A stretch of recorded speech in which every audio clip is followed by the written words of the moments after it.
કલ્યાણી આ ફેકાને મંજૂરી દે મારા બાપ ફેકાજીની તાકાત મારા બાપ આ રણભૂમિને કરીને બતાડું કે ફેકાની તાકાત શું છે મેદાનમાં મારા માવતર એકવાર મંજૂરી દે એટલે ફેંકો જો મારા બાપ ધીંગાણીની ધરતીના ખેલ કરી બતાડે મારા બાપ ધીંગાણા પરિણામ હોય મારા બાપ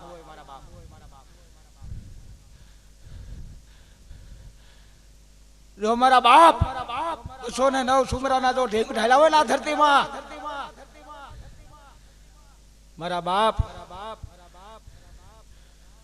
દુશ્મન જો મારા બાપ સામી નજર કરે ને મારા મા બાપ જો ભોમાં નો ખાલી દઉં ને તો ફેંકાની માનું ધાવન લાગે હો એકવાર ખાલી સામી નજર તો કરીને બતાડા ફેંકાની મારા બાપ હાથ પેઢી ખોઈ નાખું મારા બાપ તો મારી માને ખોટ પડે હો